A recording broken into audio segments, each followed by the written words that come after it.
اللهم صل على محمد وآل محمد.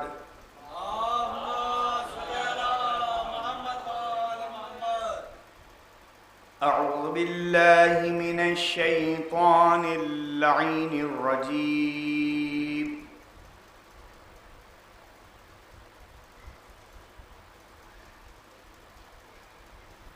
بسم الله الرحمن الرحيم.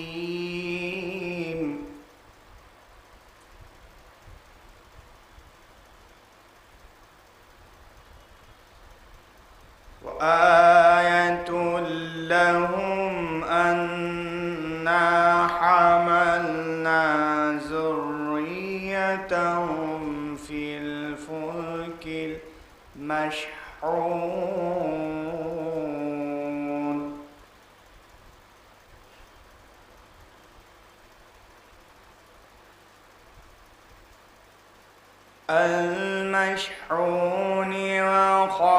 وخلقنا لهم من مثله ما يركبون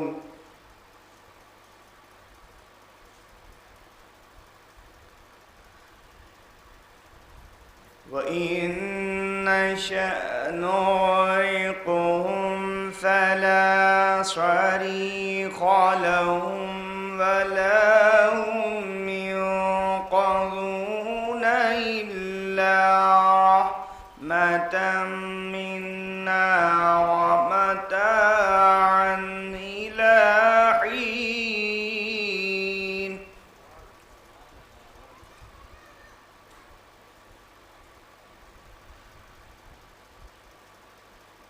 وإذا قيل لهم اتقوا ما بين أيديكم وما خلفكم لعلكم ترحمون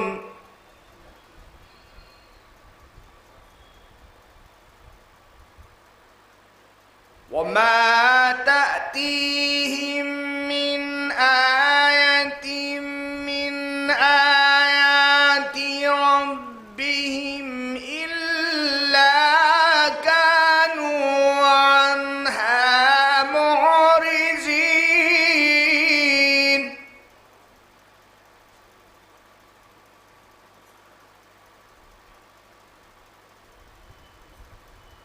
وإذا قيل لهم أنفقوا مما رزقكم الله قال الذين كفروا للذين آمنوا أنطعم من لو يشاء الله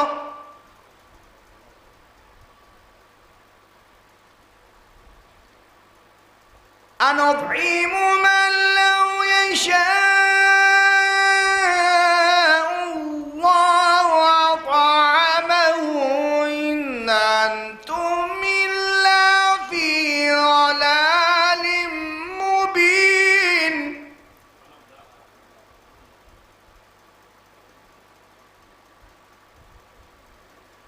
ويقولون متى هذا الوعد إن كنتم صادقين. ما ينظرون إلا صيحة واحدة تأخذهم وهم يخصمون فلا يستطيعون توصية ولا إلى أهلهم يرجعون. صدق الله العلي العظيم. وصدق رسول النبي الكريم اللهم صل على علي أمير المؤمنين ووصي رسول رب العالمين عبدك ووليك ورسولك وآياتك الكبرى والنبع العظيم. اللهم صل على محمد وآل محمد.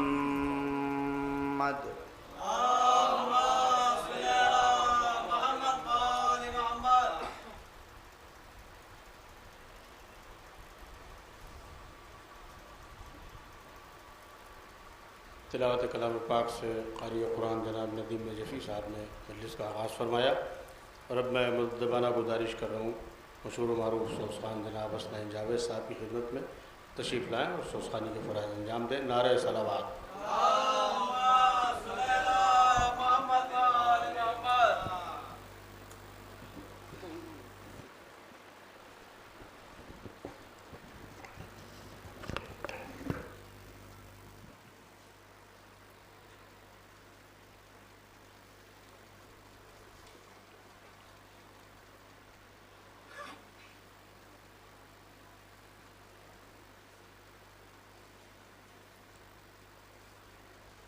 درود بھیجیں آپ حضرات. اللہم صلی علی محمد و آل محمد. ایک سورہ فاتحہ تمام مرحومین مومنین و مومنات کے ایصال ثواب کے لیے.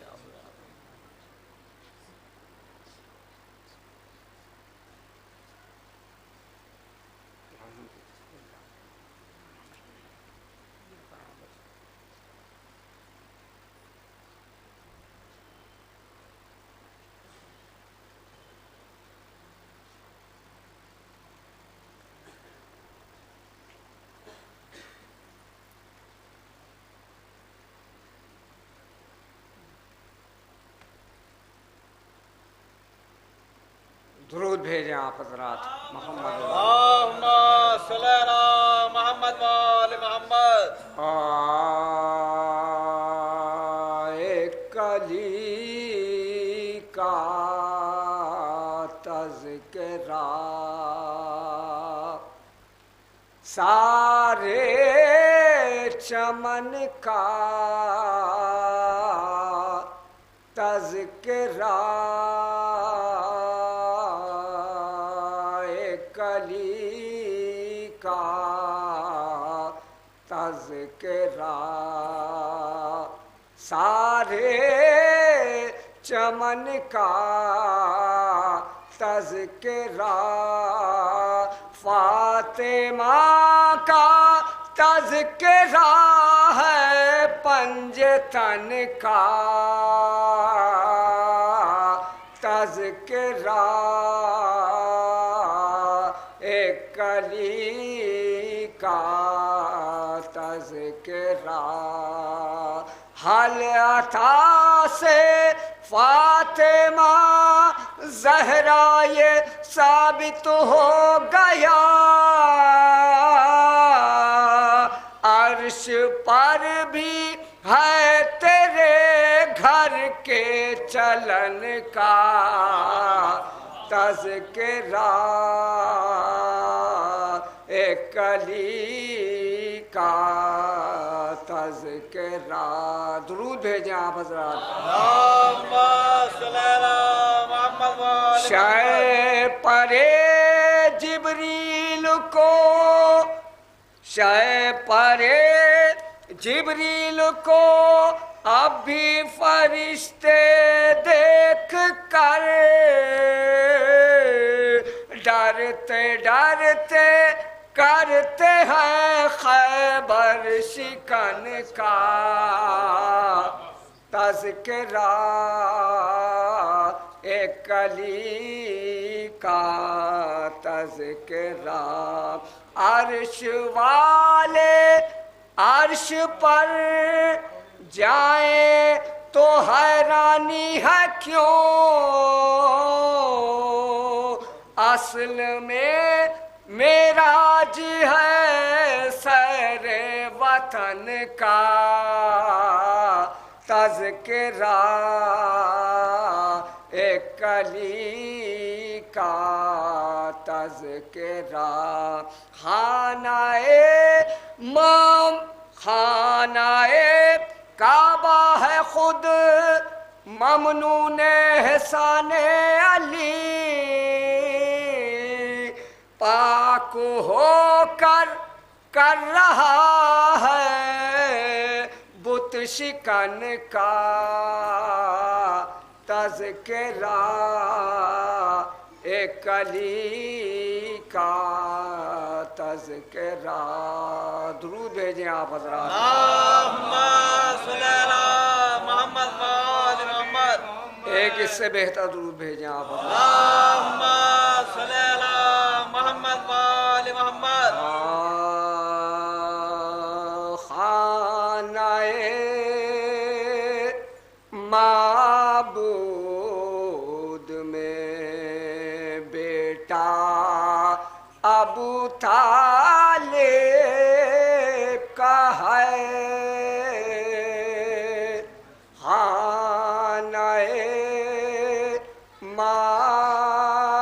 معبود میں بیٹا ابو طالب کا ہے اب تو ثابت ہو گیا کعبہ ابو طالب کا ہے خانہ معبود میں اے مسلمانوں محمد نام رکھنا چھوڑ دو اس لیے کہ نام یہ رکھا ابو طالب کا ہے خانہ معبود میں ساری دنیا مل کے بتلائے کسی میدان سے ایک بھی بچہ کبھی بھاگا ابو طالب کا ہے خانہ معبود میں درود بھیجیں آپ حضرات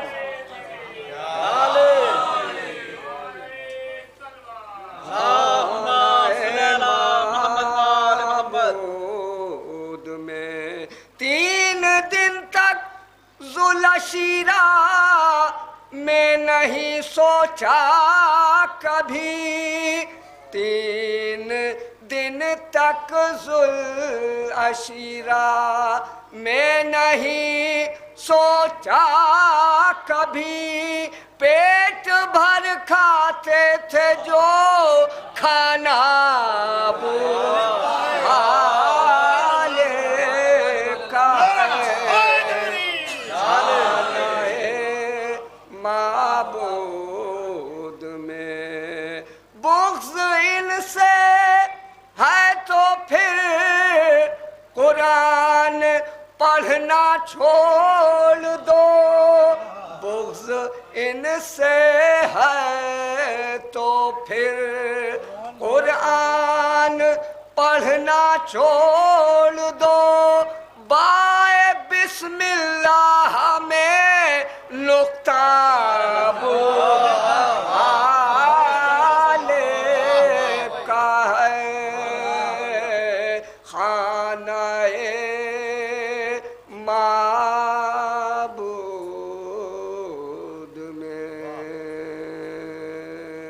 سبحان اللہ درود بھیجیں آپ حضرات اللہم صلی علی محمد وآل محمد ایک اس سے بہتر درود بھیجیں آپ اللہم صلی علی محمد وآل محمد ہے سلام اس پہ جو قیدی بھی ہے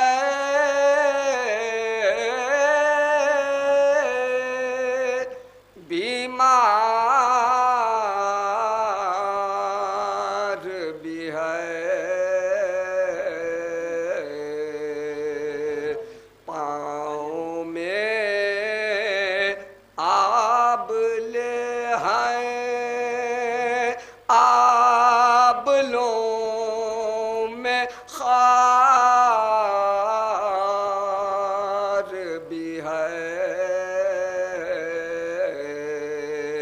ہے سلام اس پہ پوچھا ایک شخص نے شبیر تیرا کون ہے رو کے فرمانے لگے بابا بھی ہے سردار بھی ہے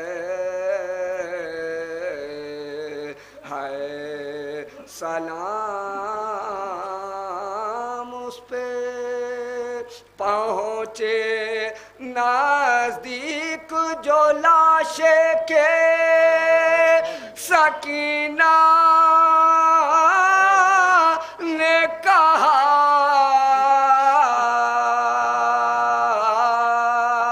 یہ میرے بابا کا بھائی بھی علمدار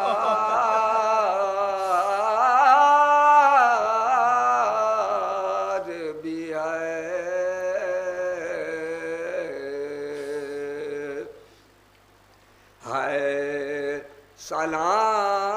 سلام اس پہ پہنچے نزدیک جو کوفے کے تو بولی زینب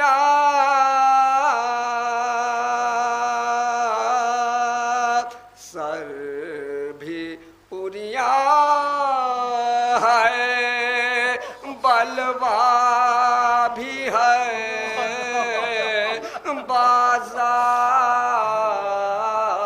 بازار بھی ہے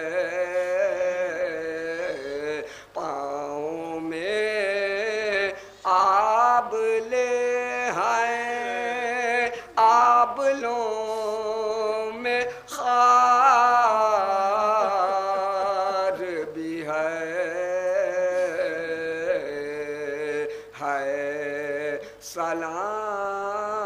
سلام اس پہ فاتحہ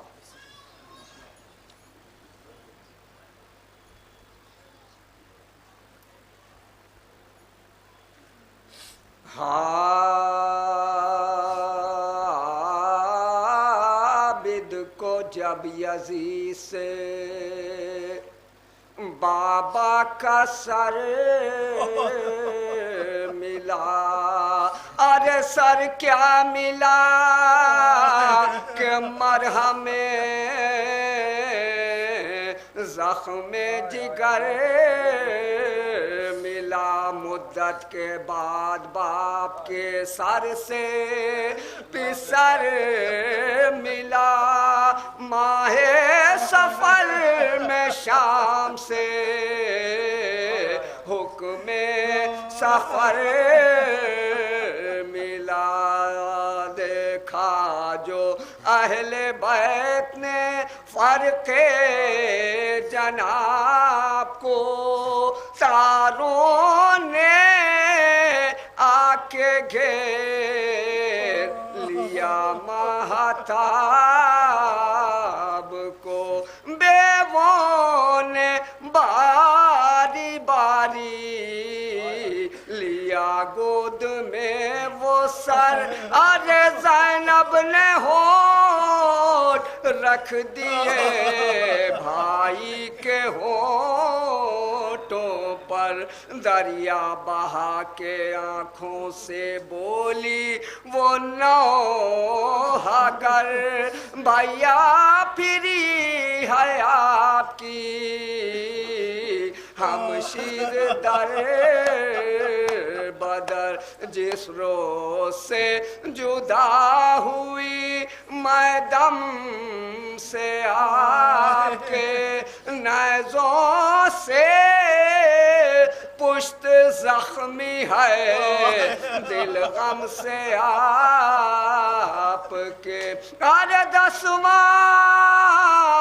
بیسواں بھی ہوا قید ہی میں ہائے بھیا تمہارا فاتحہ بھی ہم نہ دینے پائے پر کیا شقاوت ان کی یہ خواہر تمہیں سنائے کتنا کہا کہ سر میرے بھائی کا کوئی لائے جب فاتحہ کا آپ کے ہم نام لیتے ہیں ارے پانی بھی اس دن آئے ناری نہ دیتے ہیں عابد کو جب یزید سے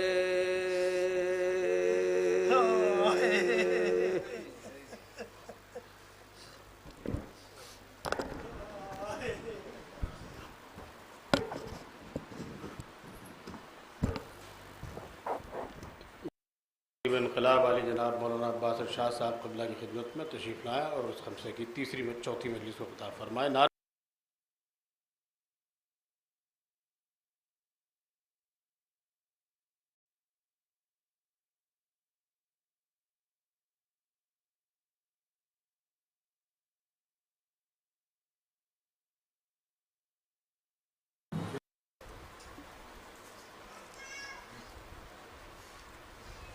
حضرات یہ دیسے کا اعلان سماعت فرماتے رہیے کہ حضور عالم صاحب ابن مرحوم مجاور حسین صاحب کے دیسے کی مجلس 29 اگست 10:30 بجے صبح یعنی اتوار کو گیبریل کانوینٹ اسکول چھوٹے صاحب عالم روڈ سالس گنج میں منعقد ہوگی، جس کو مولانا جعفر عباس صاحب قبلہ خطاب کریں گے. آپ تمام حضرات سے شرکت گزارش ہے. زنانی مجلس انہی کے دولت خانے پر گیبریل کانوینٹ اسکول میں 4:30 بجے سے پہر کو ہوگی. آپ حضرات سے گزارش ہے کہ ایک مرتبہ سورہ فاتحہ کی تلاوت کر کے مرحومین کی ارواح کو اثار ثواب کر دیں. لیاقت حسین صاحب ابن مشتاق حسین صاحب، والدین جناب ماسٹر علی حسن صاحب، والدین جناب وسیم عباس صاحب، والدین جناب مہدی حسن ببلو صاحب، والدین میسم رضا راجہ بھائی، سید حسن نقوی ابن مولانا انصار حسین صاحب، مولانا سید انصار حسین صاحب، سید ہاشم رضوی ابن نصیر رضوی، جناب سید آفتاب عالم صاحب اور آفتاب حسین نقوی، اور کل مومنین و مومنات کی ارواح کو ایصال ثواب کر دیتے ہیں. صدق اللہ. بسم اللہ الرحمن الرحیم. صراط الذین انعمت علیہم غیر المغضوب.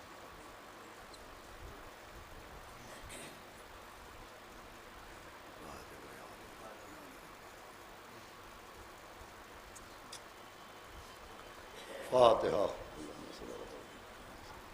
بسم اللہ الرحمن الرحیم.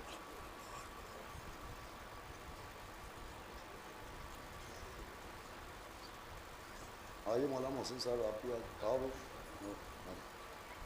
بسم اللہ.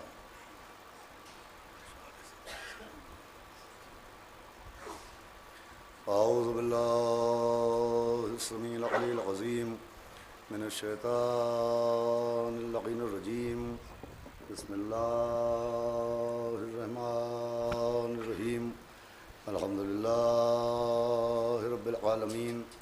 الصلاۃ والسلام علی سیدنا و نبینا و شفیعنا و طبیب قلوبنا و مولانا مقتدانا ابوالقاسم محمد. اللہم صل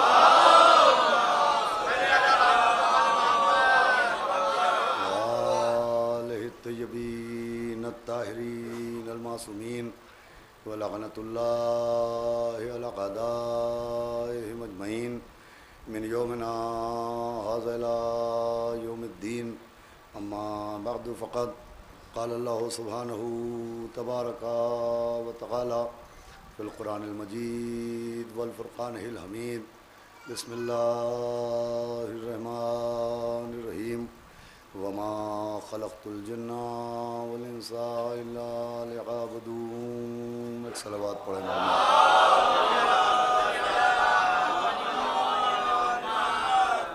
قابل قدر عزاداران سرکار سید الشہداء اور پرساداران و ماتمداران حضرات اسیران کربلا بطفیل چہاردہ معصومین علیہم السلام اور خصوصاً بتصدق معصوم عالم حضرت بطول بنت رسول جناب فاطمۃ الزہرا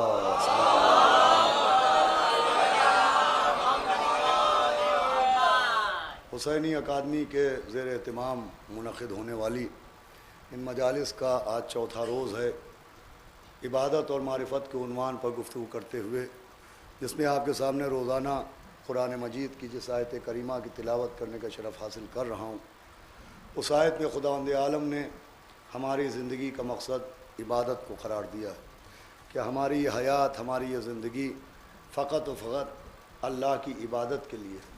لیکن عزیزوں، یہ عبادت منزل کمال تک اس وقت پہنچتی ہے اور یہ عبادت منزل اجابت تک اس وقت پہنچتی ہے جب اس عبادت کے ساتھ ساتھ معرفت بھی ہوتی ہے. عبادت کو اللہ نے راستہ بنایا ہے اور معرفت کو عبادت کی منزل بنایا ہے. عبادت منزل کا نام نہیں ہے بلکہ عبادت ایک راستہ ہے. اللہ چاہتا ہے اس راستے کے ذریعے انسان اللہ کی معرفت، رسول کی معرفت اور اہل بیت علیہم السلام کی معرفت حاصل کرے. عبادت راستے کا نام ہے اور معرفت راہ عبادت کی منزل کا نام ہے. اگر عبادت ہے مگر معرفت نہیں ہے تو اس عبادت سے کچھ حاصل ہونے والا نہیں ہے. عبادت کے لیے معرفت ضروری ہے، اتنی ضروری ہے کہ خود وہ اللہ جو مرکز عبادت ہے، وہ اللہ جو معبود و مسجود ہے، اس نے حدیث قدسی کے ذریعے جو پیغام دیا وہ پیغام یہی معرفت کا ہے. اعلان ہوا کہ کنتو کنز المخفیہ، میں چھپا ہوا خزانہ تھا، میں نے چاہا کہ میں پہچانا جاؤں. یعنی اللہ بھی معرفت کا تقاضا کر رہا ہے. اس عبادت کا حکم دیا ہی اس لیے گیا ہے کہ اللہ کی معرفت ہو. خود اللہ نے اپنے لیے جو اعلان فرمایا اس اعلان کا نام معرفت ہے. اور پھر اسی میں معرفت کے لیے اللہ نے اپنے نور سے چہاردہ معصومین علیہم السلام کے انوار کو خلق کیا. یہ جو انوار معصومین خلق ہوئے ہیں یہ بھی اللہ کی معرفت کے لیے خلق ہوئے ہیں. وہ نور جو ردائے رسالت پہن کے آیا اور محمد کہلایا وہ بھی معرفت کے لیے. وہ نور جو تاج ولایت پہن کے آیا وہ علی مرتضیٰ کہلایا وہ بھی معرفت کے لیے. وہ نور جسے لبادہ تطہیر اڑایا گیا اور سیدہ کہلایا وہ بھی اسی معرفت کے لیے. وہ نور جو شہزادہ صلح بن کے حسن کے نام سے دنیا کے سامنے آیا وہ بھی اسی معرفت کے لیے. وہ نور جو سرکار سید الشہداء کہلایا وہ بھی اسی معرفت کے لیے. انوار معصومین کی خلقت کا مقصد معرفت ہے، اللہ کو پہچانوانا ہے. اس لیے کہ بغیر اہل بیت اطہار کے اللہ کی معرفت ممکن ہی نہیں ہے.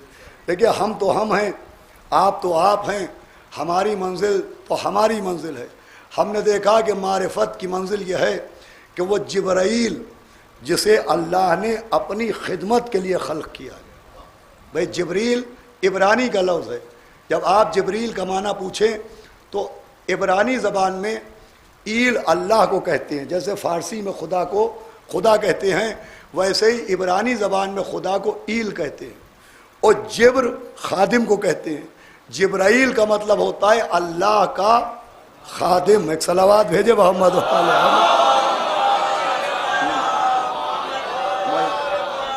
جبرائیل اللہ کے خادم کو کہتے ہیں.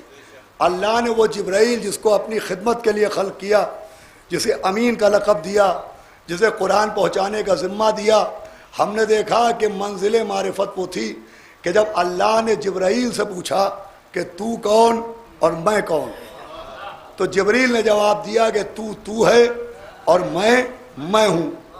یعنی یہ آغاز تھا کہ جہاں جبرائیل کو نہ اللہ کی معرفت تھی اور نہ اپنی معرفت تھی، اس نے کہا تو ہے اور میں ہوں۔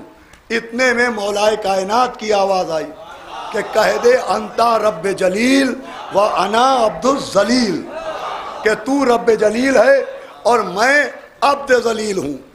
یہ معرفت کی منزل تھی کہ جبریل کے لیے ذریعہ معرفت ذات جناب امیر المومنین بنی۔ ہم نے اسی سے اندازہ لگایا کہ جب اللہ کا خادم علی کے بغیر اللہ کی معرفت حاصل نہ کر پایا تو ہم آپ کس قطار میں ہیں؟ صلوات بھیجے محمد و آل محمد۔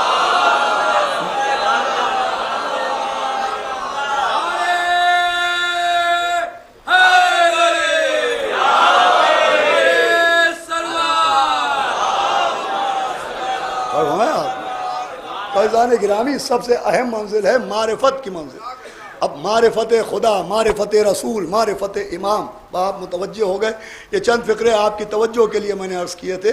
معرفت کی اتنی اہمیت ہے کہ خود سبط رسول الثقلین مولا حسین علیہ الصلاۃ والسلام،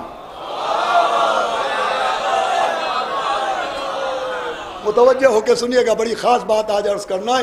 جب 28 رجب کو مدینے سے کربلا کے لیے نکلے تو مولا حسین کا مقصد کیا تھا؟ دیکھیے آج ہزار باتیں ہوتی ہیں کہ مقصد امام حسین کو یاد رکھیے اور مقصد کربلا کو یاد رکھیے اور مقصد شہادت کو یاد رکھیے۔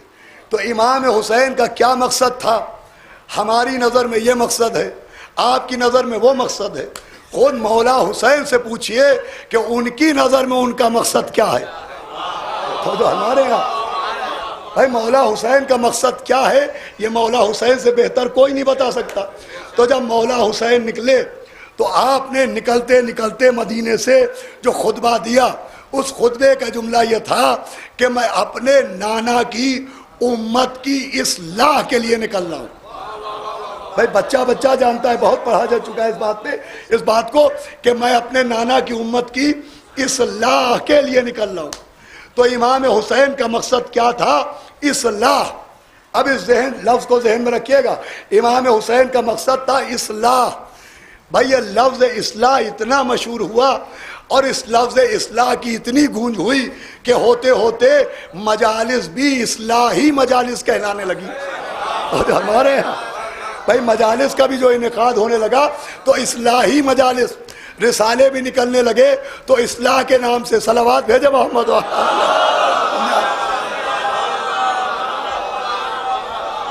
ایک صلوات اور بآواز بلند بولو۔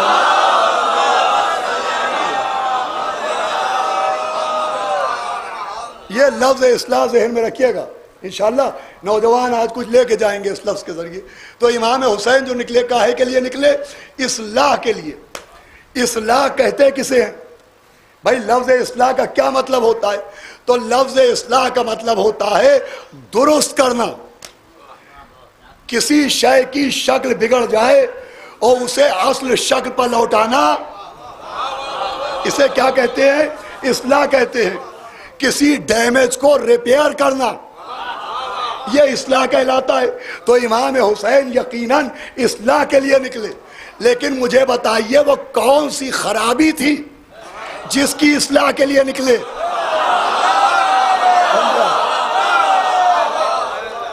بھائی توجہ فرمائیے گا، وہ کون سی خرابی تھی جس کی اصلاح کے لیے نکلے؟ وہ کون سا ڈیمیج تھا جسے ریپیئر کرنے کے لیے نکلے؟ بھائی بات ذہن کی نہیں کرتا ہوں میں کہ دماغ سے بتائیے، سوچ کے بتائیے، نہیں، تاریخ کے آئینے کو دیکھ کے بتائیے۔ بھائی تاریخ کو دیکھ کے بتائیے وہ کون سا ڈیمیج تھا جس کی ریپیئرنگ کے لیے نکلے، وہ کون سی فائل تھی جس کو درست کرنے کے لیے نکلے۔ تو یہ واقعہ دامن تاریخ میں محفوظ ہے، جس سے معلوم ہوا کہ مولا حسین کا مقصد اصلاح کیا تھا۔ تاریخ میں ملتا ہے کہ جب مولا حسین مکے سے کربلا کی جانب روانہ ہوئے اور حر کے لشکر نے مولا حسین کا راستہ روکا، ابھی سامنے حر کا لشکر ہے، ادھر مولا حسین ان کے اصحاب ہیں، کہ ایک ابن زیاد کا قاصد میسنجر ابن زیاد کا خط لے کے حر کے پاس آیا پوری توجہ سنیے گا. جناب حر کے پاس ابن زیاد کا ایک قاصد آیا اور وہ آنے والا قبیلہ کندہ کا تھا. انشاءاللہ آپ کی خاموشی ٹوٹے گی لیکن یہ خاص بات ہے جسے پوری توجہ سنیے گا. وہ آنے والا کہاں کا تھا؟ قبیلہ کندہ. بھائی عرب میں قبائل ہوتے تھے, آج بھی قبیلے ہیں, جیسے قبیلہ بنی ہاشم, جیسے قبیلہ بنی امیہ, ویسے ہی بہت سے قبائل. اسی میں قبیلہ تھا قبیلہ کندہ. تو وہ قبیلہ کندہ کا میسنجر اور قاصد جو ابن زیاد کا خط لیے ہوئے تھا, وہ حر کے پاس وہ خط لے کے آیا. تو مولا حسین کے اصحاب میں اسی قبیلہ کندہ کے ایک صحابی تھے جن کا نام تھا جناب ابو شاسع کندی. بھائی بہت غور سنیے گا, ابو شاسع, بچوں کو نام یاد ہو جائے, ابو شاسع کندی. تو جب ابو شاسع نے یہ دیکھا کہ میرے قبیلے کا آدمی ابن زیاد کا خط لے کے حر کے پاس آیا ہے, تو وہ یہ سوچ کے کہ چونکہ یہ میرے قبیلے کا ہے لہذا میں اسے تنبیہ کروں. وہ آگے بڑھے اور انہوں نے اس شخص سے کہا کہ تجھے شرم نہیں آتی, سنیے گا, کہ تجھے شرم نہیں آتی کہ تو یزید کا ساتھ دے رہا ہے, ابن زیاد کا قاصد بنائے. اب اس ملعون کا جواب سنیے گا. تو اس نے کہا کہ میں کچھ غلط نہیں کر رہا ہوں, میں تو اپنے امام کی اطاعت کر رہا ہوں. بھئی جملہ محفوظ کیجئے گا. اس قبیلہ بندہ کے قاصد نے کیا کہا, قبیلہ کندہ کے آدمی نے کیا کہا کہ میں اپنے امام کی اطاعت کر رہا ہوں. آپ سمجھئے ڈیمیج کہاں تھا, فالٹ کہاں تھا؟ تو جو فرمائیے گا بھائی, عبادت کا معاملہ ڈیمیج نہیں تھا, عقیدہ امامت ڈیمیج تھا.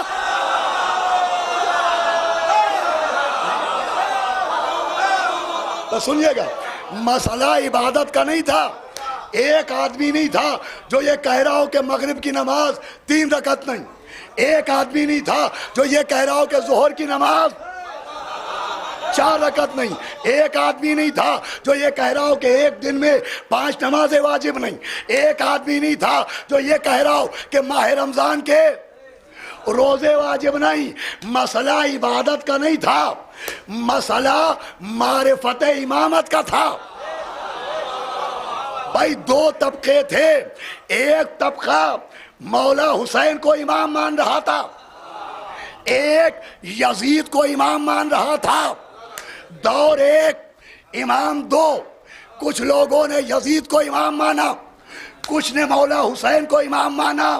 حیرت کی بات نہیں کہ دونوں کو امام کیسے ماننا چاہیے, اس لیے کہ قرآن کہہ رہا ہے کہ 2 طرح کے امام ہیں, کچھ وہ جو جہنم کی طرف لے جاتے ہیں,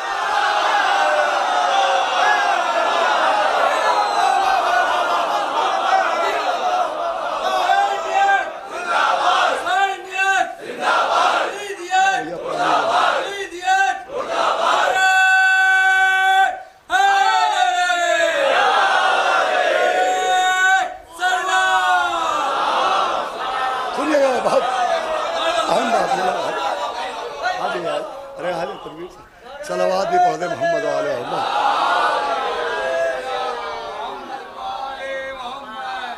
دیکھیے آپ کی زحمتوں کا بھی احساس ہے اور موسم کی گرمی کا بھی احساس ہے, لیکن ایک حدیث ہمیشہ آپ کو یاد ہوگی کہ امام نے فرمایا جب اپنے دلوں میں محبت کی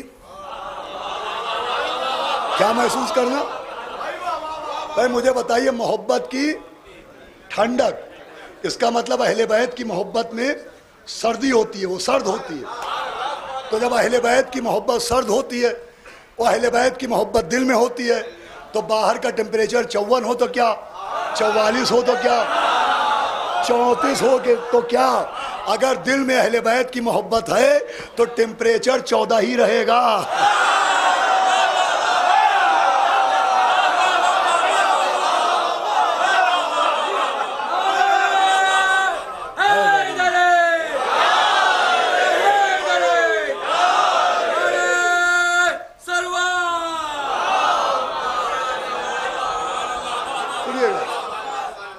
بھائی بہت توجہ سنیے گا. میں کیا عرض کر رہا تھا؟ دو طرح کے امام. قرآن کہہ رہا ہے کچھ جہنم کی طرف بلانے والے، کچھ اللہ کے حکم سے ہدایت دینے والے. اب مسئلہ یہ تھا کہ دو طرح کے امام تھے. امام جو اصلاح کے لیے نکلے تو عقیدہ امامت کی اصلاح کے لیے، معرفت کے لیے، اپنے کو منوانے کے لیے نہیں، پہچانوانے کے لیے کہ پہچانو من النار امام کون ہے، من اللہ امام. سنیے گا، ابھی نتیجہ میں نے نہیں دیا. بھائی امام کا مقصد تھا کہ عقیدہ امامت کی اصلاح کی جائے، سب پہچانوایا جائے، معرفت کرائی جائے کہ من اللہ کون ہے، من الناس کون ہے، لوگوں کا بنایا ہوا کون ہے، اللہ کا بنایا ہوا کون ہے. امام کا مقصد تھا معرفت، پہچانوانا، عقیدہ امامت کی اصلاح کروانا کہ پہچانو امام برحق کون ہے. اب اتنی دیر کی محنت کا نتیجہ پیش کروں گا.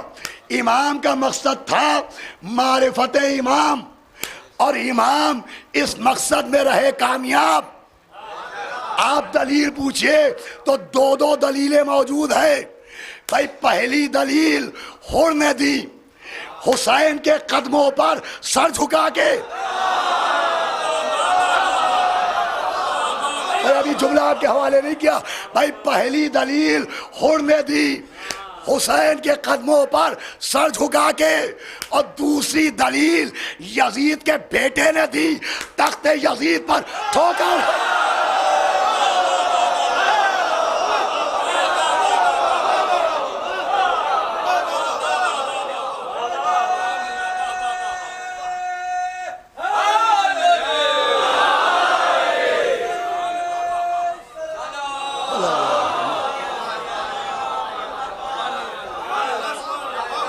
سنیے گا بھائی، جناب حر نے مولا حسین کے قدموں پر سر جھکا کے بتایا کہ میں بھی پہچان گیا کہ امام برحق کون ہے. اور یزید کے بیٹے نے اپنے باپ کے تخت پہ ٹھوکر لگا کے بتایا کہ میں بھی پہچان گیا. تو امام حسین اصلاح کے لیے نکلے تھے. کم سے کم دو کی اصلاح تو ہوئی. بھائی آپ متوجہ نہیں ہیں. ایک حر کی اصلاح ہوئی، ایک یزید کے بیٹے کی اصلاح ہوئی. بتائیے کس بات کی اصلاح ہوئی؟ عبادت کی اصلاح ہوئی یا عقیدہ امامت کی؟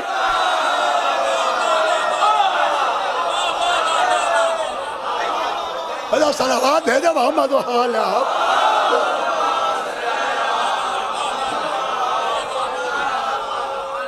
یہ جواب ہے ان لوگوں کا جو کہتے ہیں صاحب اصلاحی مجالس پڑھیے، مجلسوں میں اصلاح ہونا چاہیے. کیوں کہ امام حسین کا مقصد اصلاح تھا. تو اصلاح تھا مگر عمل کی اصلاح نہیں، عقیدے کی اصلاح. تو اصلاح کیجئے مگر دوسروں کے عمل سے پہلے خود اپنے عقیدوں کی اصلاح کیجئے.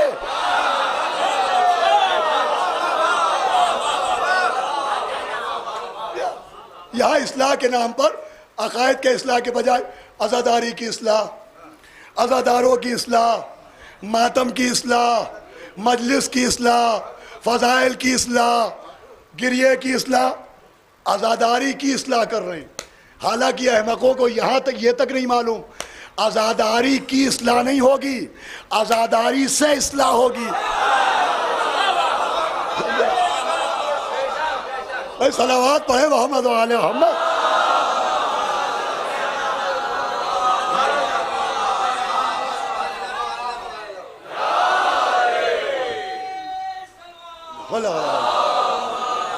عزیز و معرفت. دیکھیں یہ بات قابل غور ہے، ہو سکتا ہے ادق ہو. جو مولا حسین اصلاح کے لیے نکلے تو مسئلہ عقیدہ امامت کا تھا. ایک عقیدہ سقیفہ سے آیا تھا، وہ من اللہ والا. ایک عقیدہ من اللہ کہ امام اللہ بناتا ہے. امام کو پہچانو، معرفت، اسی لیے حکم دیا گیا. اور سارا مسئلہ اسی عقیدہ امامت کا تھا. اب کربلا میں مولا حسین نے اسی عقیدہ امامت کی اصلاح کی تھی. اور پھر یہ مسئلہ اب سنیے گا، آج میں چاہتا ہوں کچھ میٹر آپ کے حوالے کرتا جاؤں. اب یہ مسئلہ آگے بڑھا. بھائی امام حسین کے دور میں بھی ایک طبقہ یزید کو امام مان رہا تھا. بھائی ابن زیاد کے قاصد نے کیا کہا تھا کہ میں تو اس کو امام مانتا ہوں. اس کے بعد بھی یہ مسئلہ ختم نہیں ہوا, مسئلہ آگے بڑھا. یہاں تک مسئلہ پہنچا کہ ایک فرقہ بنا چوتھے امام کے دور میں جس کا نام تھا صلی اللہ علیہ وسلم فرقہ کیسانیہ. ایک فرقہ بنا, اس کا نام تھا فرقہ کیسانیہ. یہ بچے سن لیں, یہ کیسانیہ فرقہ کیسان نام کے ایک آدمی نے بنایا. وہ کیسان کون تھا؟ جناب محمد حنفیہ کا غلام تھا. مولا علی کے بیٹے جناب محمد حنفیہ ان کا غلام تھا. اس نے یہ عقیدہ رائج کیا کہ معاذ اللہ چوتھے امام نہیں ہے, جناب محمد حنفیہ امام ہے, اور ان کی امامت کا دعویٰ کیا اور کہا وہی امام آخر بھی ہیں. انہوں نے کہا ان کا انتقال نہیں ہوا. اس کیسان نے کہا وہ ایک پہاڑ میں چلے گئے اور روپوش ہو گئے, ایک دن وہ ظہور فرمائیں گے. یہ کیسانیہ فرقہ وجود میں آیا.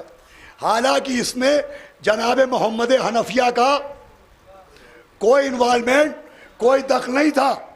کیسانیوں نے فائدہ اٹھایا اس واقعے کا جب جناب محمد حنفیہ نے چوتھے امام کی امامت ثابت کرنے کے لیے ایک راستہ نکالا تھا اور سنگ اسود نے گواہی دی تھی.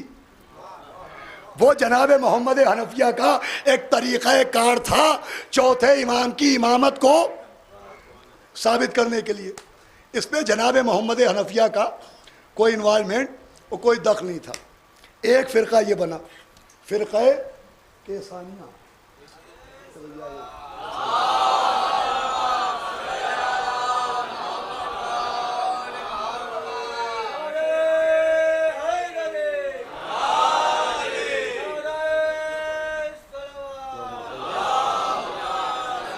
ٹھیک ہے, سنیے گا, یہ باتیں کتابوں میں ہیں, بچوں تک پہنچ جائیں تو بہتر ہے. اب ایک فرقہ بنا کیسانی فرقہ جو جناب محمد حنفیہ کی امامت کا قائل ہے. ایک فرقہ اور بنا جس فرقے کا نام ہے فرقہ زیدیہ. زیدی نہیں, وہ تو چوتھے امام کی اولاد میں ہوتے ہیں. ایک فرقہ بنا جس کا نام تھا فرقہ زیدیہ.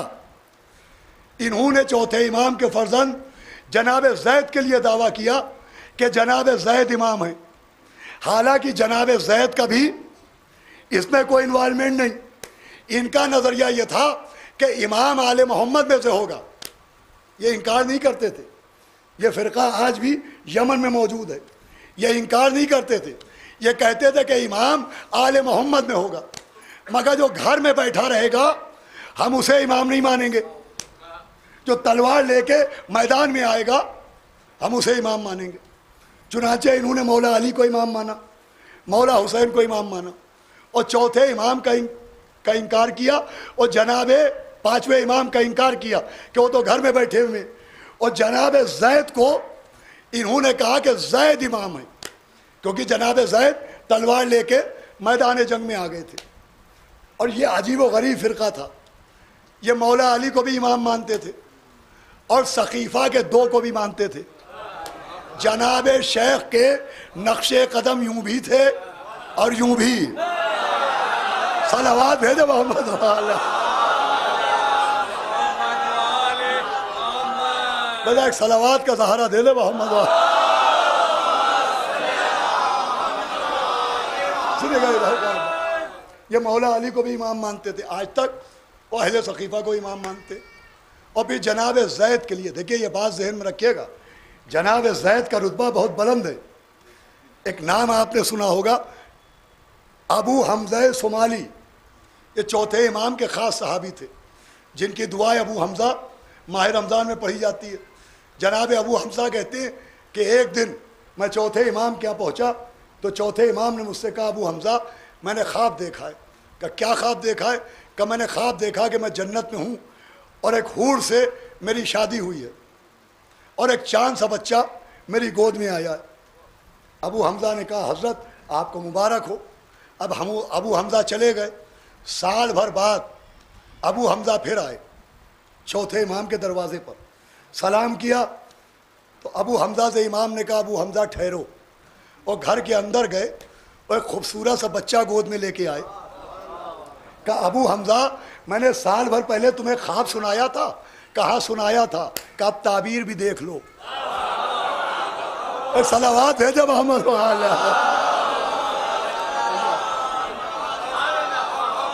بھیا. ذہن میں رکھیے گا جناب زید کا وہ مرتبہ ہے.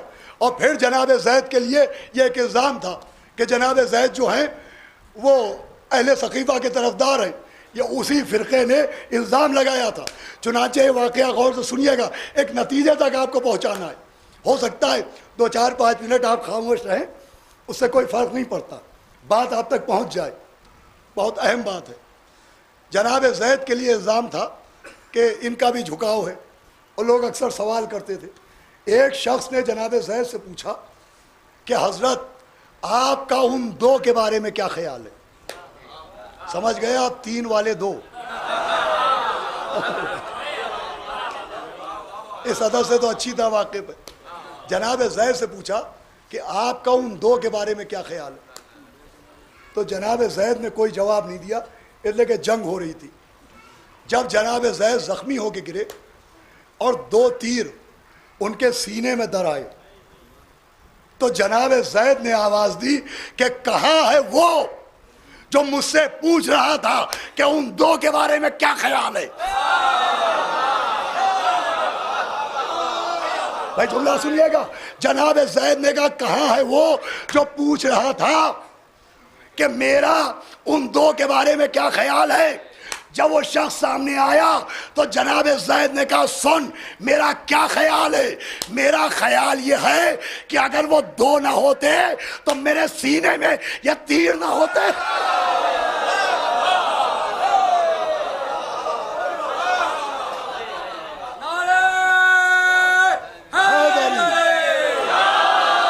جملہ سنیے گا. جناب زید نے کھلے ہوئے میدان میں اعلان کیا کہ زید کے سینے میں جو تیر ہیں وہ کمان کے نکلے ہوئے نہیں ہیں, ثقیفہ کے نکلے.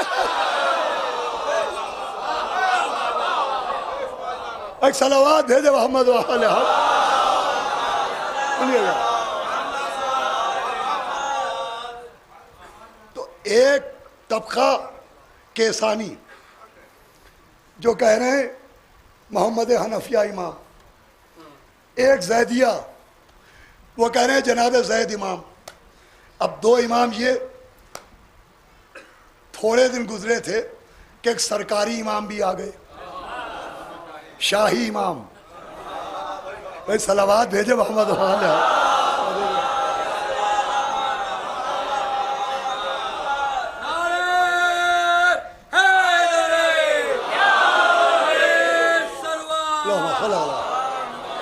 سنیے گا نتیجہ. ابو حنیفہ اب زید ہیں من الناس, انسانوں کی طرف سے بنائے گئے. اب جناب محمد حنفیہ ہیں من الناس, ابو حنیفہ ہے من الناس. اب یہ تینوں امام بھی امامت کی فہرست میں ان کے نام بھی آ رہے ہیں. اسی دور میں ہیں امام جعفر صادق.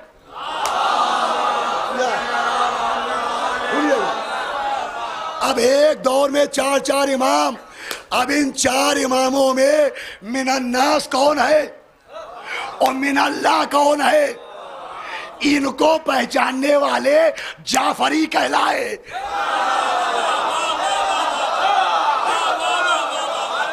بذاک صلوات ہے جب محمد وآلہ.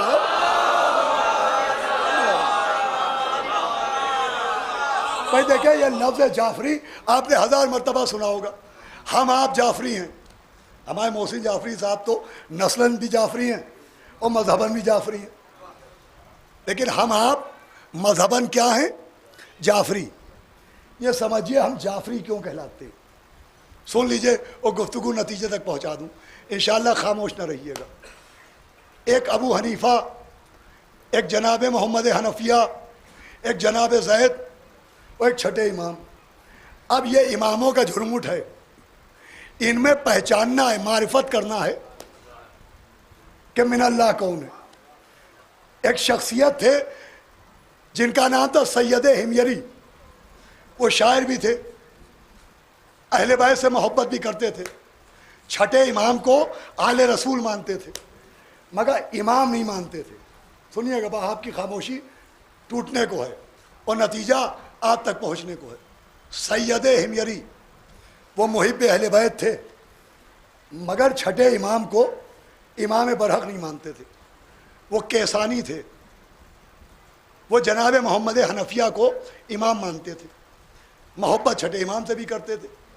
ایک دن چھٹے امام بیٹھے ہوئے تھے، کسی نے سید ہمیری کا نام لیا کہ سید ہمیری، تو امام نے کہا سید کافر۔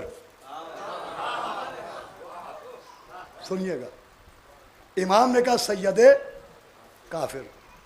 اب یہ خبر سید ہمیری تک پہنچی، ان کے دل کو تکلیف ہوئی، وہ دوڑتے ہوئے امام کے پاس آئے، وہ کہا حضرت میں آپ کو امام تو نہیں مانتا، لیکن اولاد رسول تو مانتا ہوں، آل رسول مانتا ہوں، میں آپ سے بے پناہ محبت کرتا ہوں، سنا ہے میں نے کہ آپ نے مجھے کافر کہا، جبکہ میں آپ کو آل رسول مانتا ہوں، آپ سے محبت کرتا ہوں۔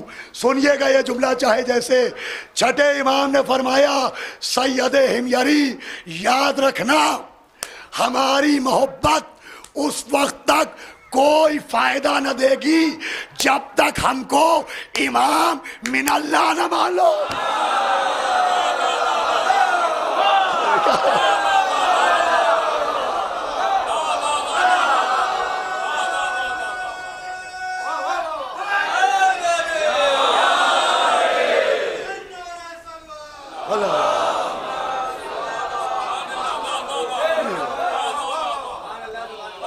ہماری محبت اس وقت تک کوئی کام نہ آئے گی جب تک ہم کو من اللہ امام نہ مان لو۔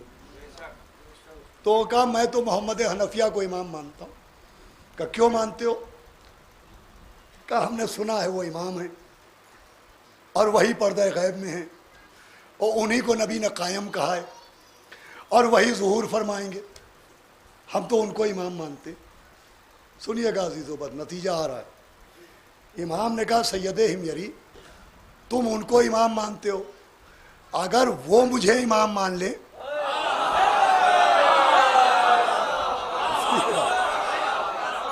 تو ہمائیے گا، اگر وہ مجھے امام مان لے تو کہا یہ کیسے ہو سکتا ہے، وہ تو پردہ غیب میں ہے۔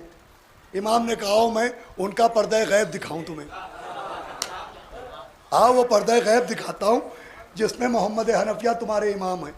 یہ کہہ کہ امام جنت البقیع کی ایک قبر تک لائے اور سید ہمیری سے کہا غور سے دیکھنا سید ہمیری، یہ کہہ کہ امام نے ایک قبر پہ ایسے ہاتھ مارا جیسے کسی کا دروازہ کھٹکھٹایا جا رہا ہو، تو ہٹائیے گا، اور قبر دو ہوئی، محمد حنفیہ بالوں کا غبار جھاڑتے ہوئے نکلے، وہ امام کو دیکھ کے کہا السلام علیکہ یا حجت اللہ۔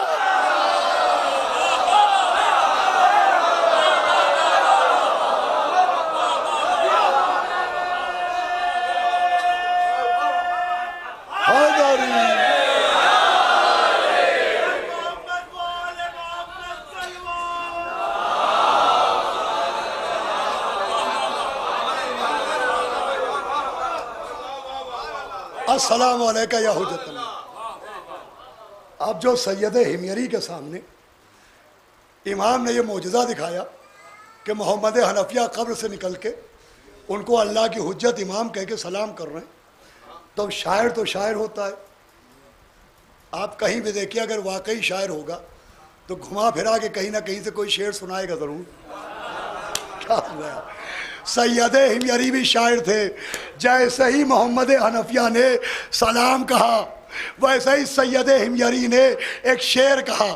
اس شعر کا ترجمہ یہ ہے کہ خدا گواہ رہے آج سے سید ہمیری جعفری ہوتا ہے۔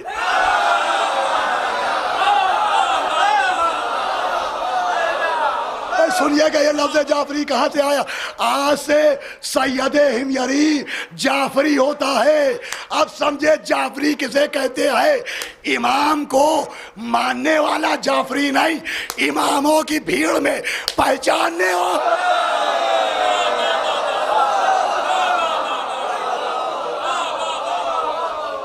اے صلوات بھیجے محمد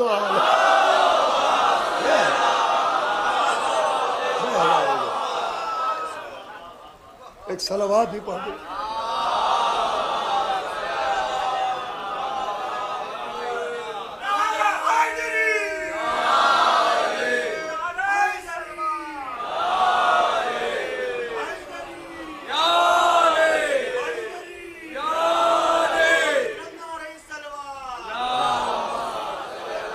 سورہ ہزار پہچاننے والا معرفت امام جو مولا حسین اصلاح کو نکلے تھے. ایک صلوات پڑھ دے محمد والے محمد. بھیا پانی پلا دو. صلوات پڑھ دے.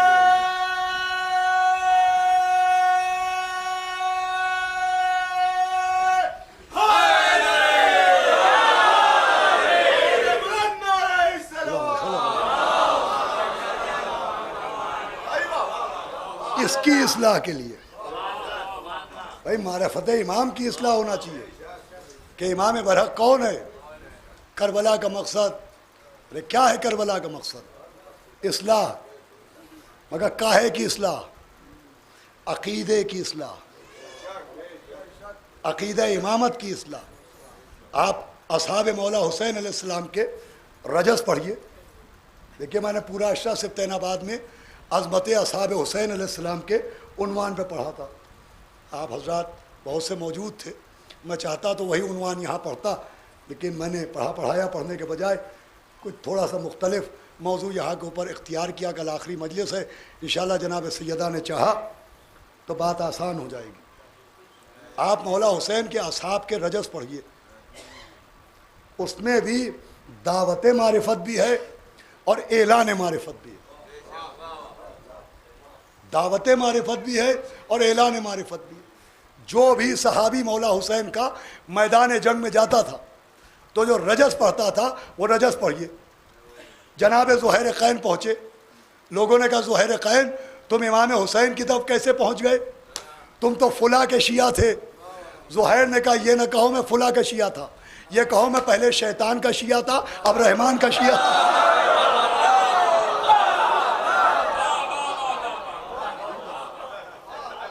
جناب نافع ابن ہلال ابن نافع، لوگ کنفیوز ہوتے ہیں اس نام میں. جناب نافع ابن ہلال ابن نافع یہ پورا نام ہے. جب وہ میدان جنگ میں پہنچے تو فرمایا انا یبن الہلال البجلی، میں ہلال بجلی کا بیٹا ہوں. انا علی دین علی، میں مولا علی کے دین پہ ہوں. جناب مسروق ابن حجاج مولا حسین کے مؤذن تھے. جیسے رسول خدا کے مؤذن جناب بلال حبشی تھے، مولا حسین کے مؤذن تھے جناب مسروق ابن حجاج. جب انہوں نے مولا سے اذن مانگا اور مولا نے انہیں اذن جنگ دیا تو مسروق نے جو رجز پڑھا وہ رجز یہ پڑھا کہ اچھا آقا اب میں جاتا ہوں اللہ کی رضا کے لیے نبی کی طرف اور نبی سے مل کے علی کی طرف. دیکھیے ایک بات ہوتی ہے، ایک ذاکر 25 سال 30 سال سے مجلس پڑھ رہا ہے تو آپ اس سے کمرے میں ہی بات کریں تو کہیں نہ کہیں اس کے لہجے میں ذاکری جھلکے کی ضرور. ایک شاعر ہے، آپ کہیں بات کیجئے کہیں نہ کہیں شاعری جھلکے کی ضرور. تو عادت اذان کی تھی نا، تو اذان رجس میں بھی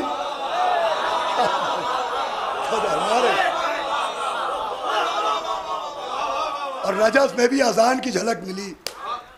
خدا کی قربت کے لیے لا الہ الا اللہ، جاتا ہوں نبی کی طرف محمد رسول اللہ، پھر علی کی طرف علیان.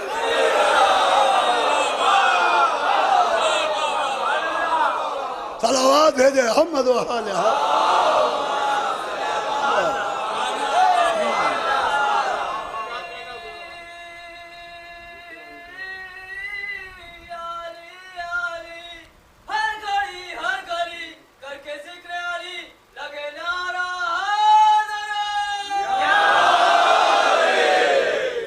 بس عزیزوں گفتگو تمام ہو رہی. رجس پڑھ گیا.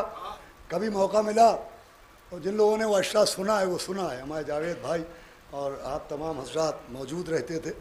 میں نے مناسب نہیں سمجھا کہ وہی پھر آپ کے سامنے دہراؤں، لیکن میں نے کوشش کی تھی کہ مصائب کے سینے سے فضائل پیش کروں. تو اصحاب مولا حسین کے رجس میں بھی آپ کو علی علی ہی نظر آئے گا. لوگ کہتے ہیں صاحب مولا حسین کی مجلس ہے، علی علی کیوں ہے؟ ارے کربلا میں بھی علی علی ہی تھا. یہ جنگ علی علی ہی کے لیے ہوئی تھی، معرفت جناب امیر کے لیے ہوئی تھی، معرفت امامت کے لیے ہوئی تھی، معرفت کے لیے، پہچاننے کے لیے. پھر امام کو پہچاننا اتنا ضروری ہے کہ خود نبی نے کہا تھا. بھائی 1 منٹ یہ سنیے، اور یہ پوری مجلس کا نچوڑ ہے. خود نبی نے ایک دن مولا حسین کو ہاتھوں پہ اٹھایا تھا اور فرمایا تھا ھذا الحسین فارفو، یہ میرا حسین ہے، اسے پہچانو. مولا حسین کی معرفت کی دعوت دی تھی. اب کربلا کیا ہے سمجھیے.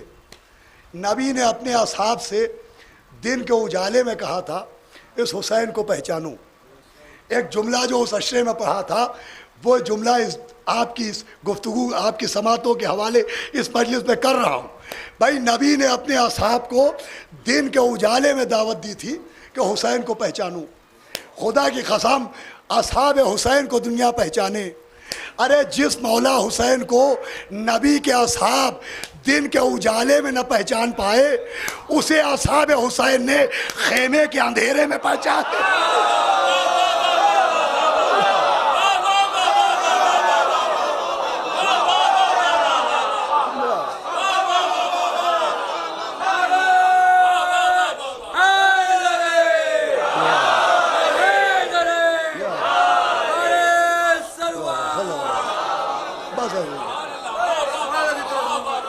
کربلا بھی معرفت کے لیے ہوئی تھی کہ مولا حسین نے خیمے کا چراغ بجھایا کہ جسے جانا ہو وہ جائے. آواز آئی فرزند رسول، ہم آپ کو چھوڑ کے نہیں جائیں گے. جناب زہیر نے کہا کہ مجھے افسوس ہے مولا حسین کہ میں ایک کیوں ہوں. کاش میں 2 ہوتا تو 2 بار آپ پر جان نثار کرتا. جن کے پاس تلواریں تھیں وہ تلواروں پر گلے رکھے ہوئے تھے، جن کے پاس نیزے تھے وہ نیزے سینے سے لگائے ہوئے تھے. وہ کہتے ہیں فرزند رسول اشارہ کرو، ہم اپنے گلوں پہ اتنا زور دے کہ ہماری تلواروں سے ہماری گردنیں کٹ جائیں، ہمارے سینے ہمارے نیزوں سے چھلنی ہو جائیں.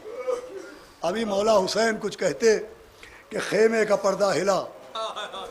جناب فضہ کی آواز ہے اصحاب حسین، علی کی بڑی بیٹی آپ کو سلام کہنا. جیسے یہ جملہ سنا امامے پھینک دیے گئے کہ یہ کیسا وقت ہے کہ علی کی شہزادی غلاموں کو سلام کہلوا رہی ہے. میں کہوں گا اصحاب با وفا یہ شب عاشور ہے، ہائے شام غریبا. مولا آپ کو سلامت رکھے. بڑی صحیح و کوشش سے، بڑے خلوص سے، بہت گرمی میں آپ فرش عزا کے اوپر بیٹھے ہوئے. آپ سیدہ کی دعا ہے، یزداری اللہ کا وعدہ ہے. مجلسیں تو پڑھ رہا ہوں لیکن ظاہر سی بات ہے وہ کیفیت جو 2 سال پہلے ہوتی تھی، وہ کیفیت ظاہر سی بات ہے وقت کا، حالات کا، کھلے کا بھرا ہوا مجمع، وہ کیفیت ہی الگ ہوتی ہے. اس کیفیت کو سوچ ہی کے رونا آتا ہے. آج چوتھی مجلس میں بہت سی فرمائشیں ہوتی تھیں. کوئی جناب علی اصغر کے معجزے کی فرمائش کرتا تھا، کوئی جناب علی اصغر کے مصائب کی فرمائش کرتا تھا. عزیزوں میں مصائب نہیں پڑھوں گا جناب علی اصغر کے. میں آپ سے ایک سوال کرتا ہوں اور شاید مجلس اسی پہ تمام ہو جائے. آپ میں سے بہت سے لوگ ہیں جو کربلا جا چکے ہیں. مولا حسین پھر کربلا بلائیں. آپ مجھے قبروں کے پتے بتائیں گے کس کی قبر کہاں پائے؟ مولا حسین کی قبر وہاں ہے جہاں سیدہ نے اپنے بالوں سے کانٹوں کو ہٹایا. جوان بیٹا مولا حسین کے پہلو میں سو رہا ہے.